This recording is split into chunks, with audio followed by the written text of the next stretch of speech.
Copra at University of Paris, Panthéon-Sorbonne in France. Mauro received his master's degree in history of political thought at Bologna University and PhD in sociology of culture at Padova. His research interests span new genetics and society, reproductive technologies, scientific visualization, and biochemistry. Now to Mauro. Yes, thank you very much, Professor Margaret, for the kind invitation to this very insightful event. I will present here a case study, quite modern application of genomic technique in prenatal diagnosis, and I would like also to raise a couple of reflections about platforms and bionetworking. So the question at the heart of this session, putting back the people into biomedical platforms, will be served here as a starting point to articulate an innovative political perspective on bioeconomy, on the development of bioeconomy. So it's been usually read, and rightly so, to my country, through the concept of privatization, commodification of health, commercialization of health and biomedical research. Of course, this kind of, to me, this kind of interpretation is not able to see the inner differences within the development of contemporary biomedicine. And so maybe it will be useful to draw on the category of biomedical platform and to use it in a political way, even if it has been used so far to analyze the tiny imbrication between the laboratory and clinics, so kind of a different way. But I think that it can be useful and innovative in this respect. First, it is focused on the pivotal role of material and discursive objects, and constructing and maintaining the constitutive part of biomedical platforms. And this is, I mean, with this material and discursive object, I mean, procedure, protocols, instruments, and so forth. And this gives us an alternative approach that are different from an interpretative framework based on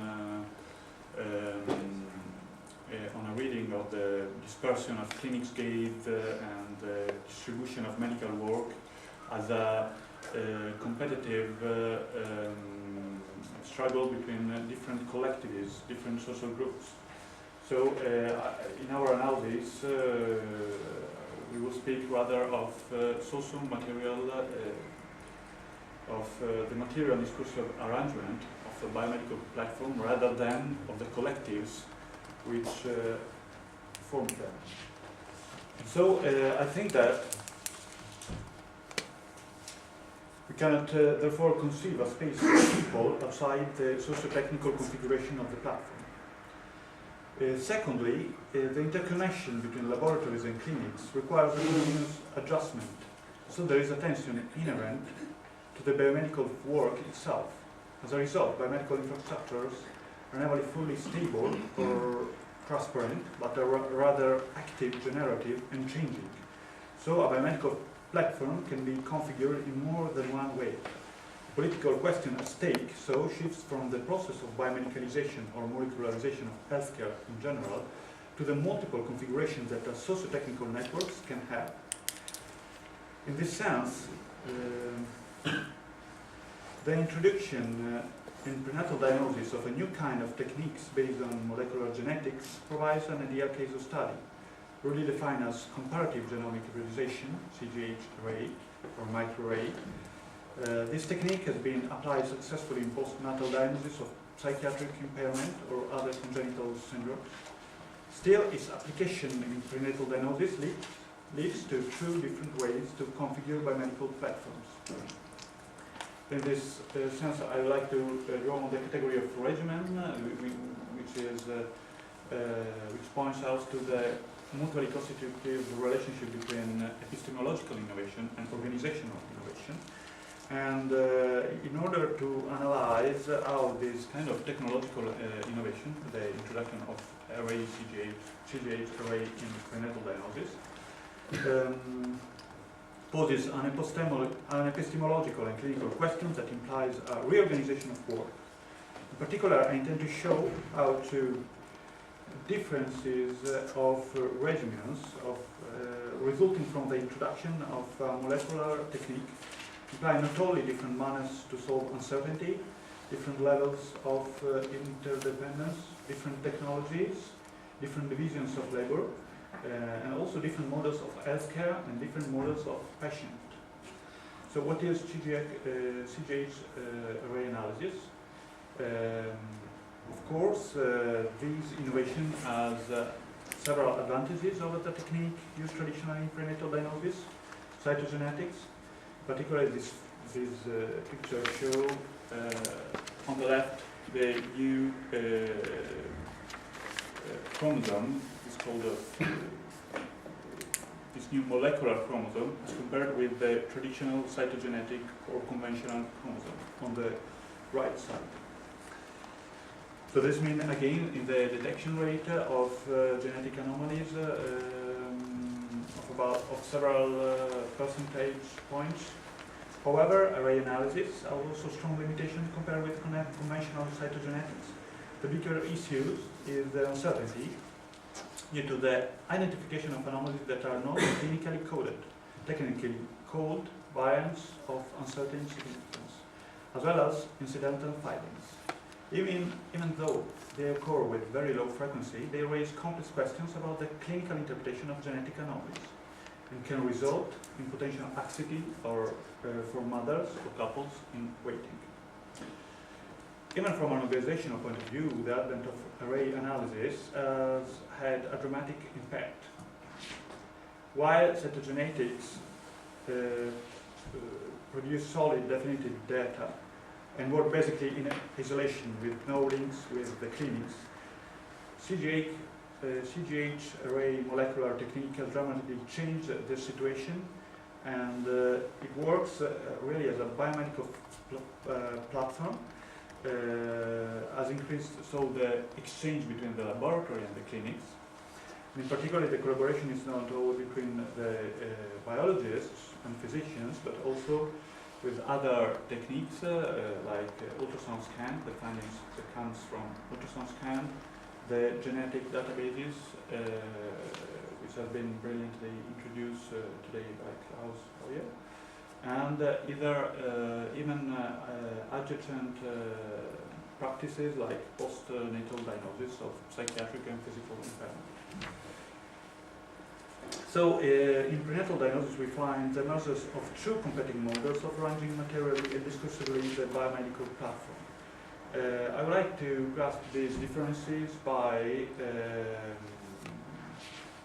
focusing on the kind of platforms the technology used in the laboratory, because actually the word platform figures in the laboratory as the metric, the slide used to do these tests. So designed to scale several laboratory procedures to a chip format, the platform incorporates, miniaturize, and automate the production of genetic data from a biological sample. Therefore, they are sort of synecdoche of the overall arrangement of the various discursive elements and materials that are the biomedical platforms. It is not a coincidence that they are called lab-on-a-chips and specimens that, curiously, is also built upon synecdoche. So, as to quote a researcher, is the biomedical is the platform, is the slide that makes the difference. So we can distinguish two big types of platforms. First one targeted platforms are those one with, and the other one with whole genome platforms. The first one has a lower resolution, and the other one has a higher resolution, and we can conceive them as two different ways two different solutions to solve the problem of uncertainty we mentioned before. So those who opt for whole genome platforms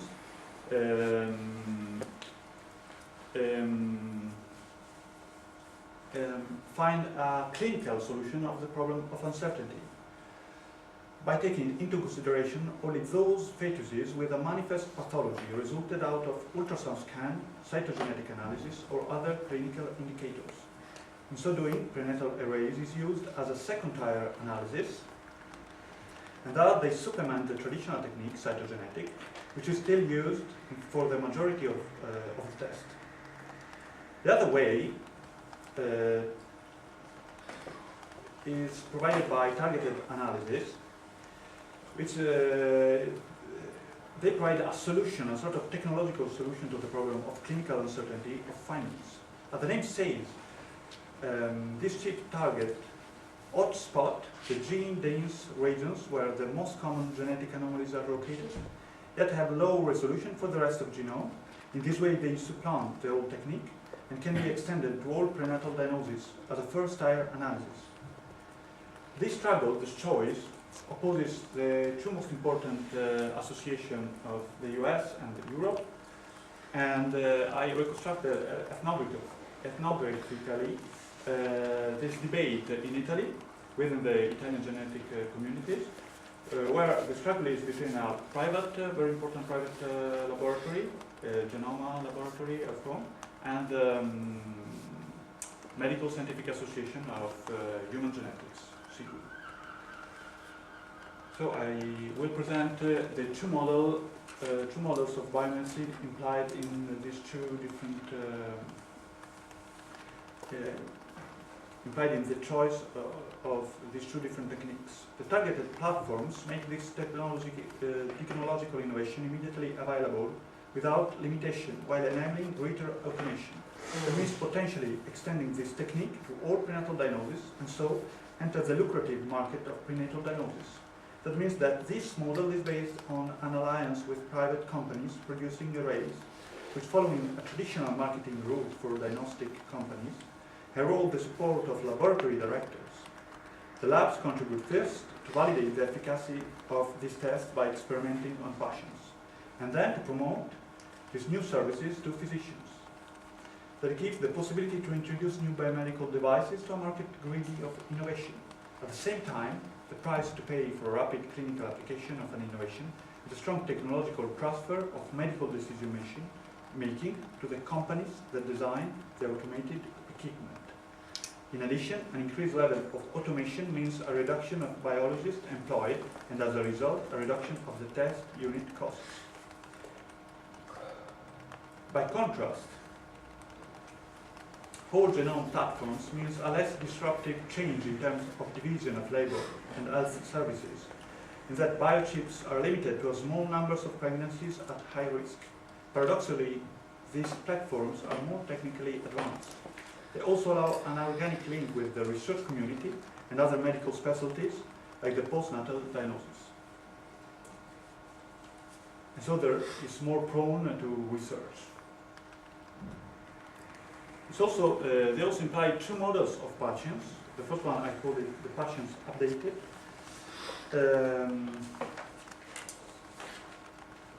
And that the advocates of an indiscriminate use of prenatal arrays as a first-tier analysis intend to give women or couples access to the maximum amount of information currently obtainable by prenatal diagnosis. In this view, increasing the sensibility of a test, even by a small percentage, is the only option that is generally respectful of the patient, as it allows for a more accurate test, the most accurate analysis of the fetus. Depriving patients of the most advanced medical techniques is therefore considered a detrimental effect of paternalistic medical culture, resistant to change, typical of some clinical facilities. In their opinion, how many minutes? Yeah. It is an advertisement of the clinics of Rome. So, on the other hand, we found the patient protected.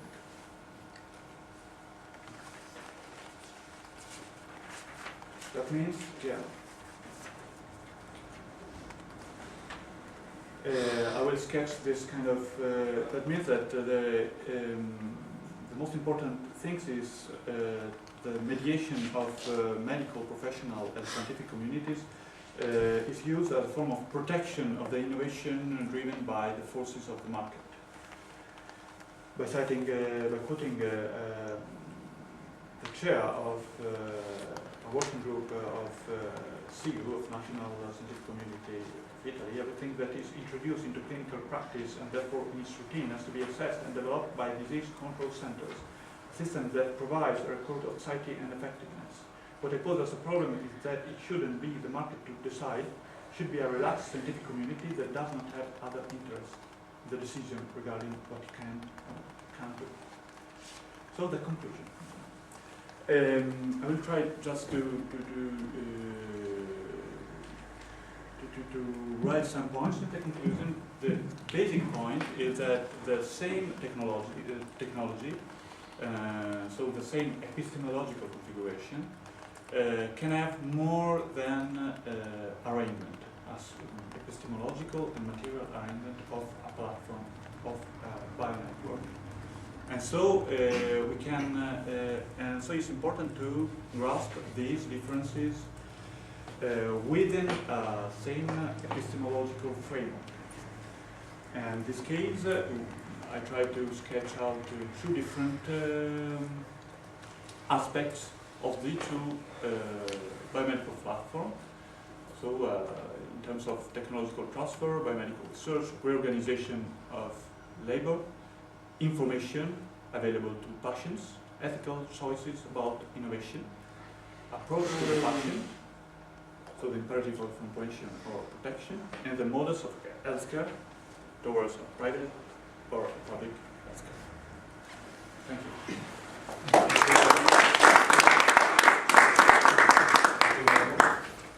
Any quick question or clarification? Yes, or no? Just one, how do you define or limit all information available? I think that's a bit unclear. Yeah, it's not me. I mean, how do I mean, do that? they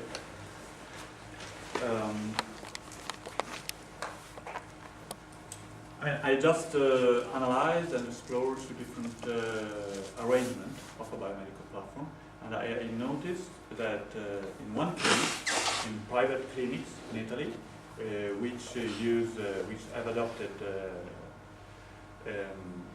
CGH array analysis as a first-time technique, they say to the patients that this is the gold standard for prenatal diagnosis. Actually, it is true that they have a gain in detection rate of fetus anomaly of around 2%. It depends on which kind of, researches. But in general, there is a sort of agreement on the increasing rate of this kind of arrays. But actually, there are a sort of there are nowadays more advanced arrays which are offered to mothers or couple in waiting, only if their fetus have a manifest pathology, because they are they have a higher resolution, and so most of this information are not clinically coded, so it's uncertain. So we have two kinds of information. In the other case, in the public hospital, these array techniques, the array analysis is used only as a second tier analysis for those fetus who have a manifest pathology. And so, in this case, all the other mother or couple waiting do not receive information about array analysis at all. Is clear? No. I think maybe we can discuss this in the panel discussion. Thank you very much.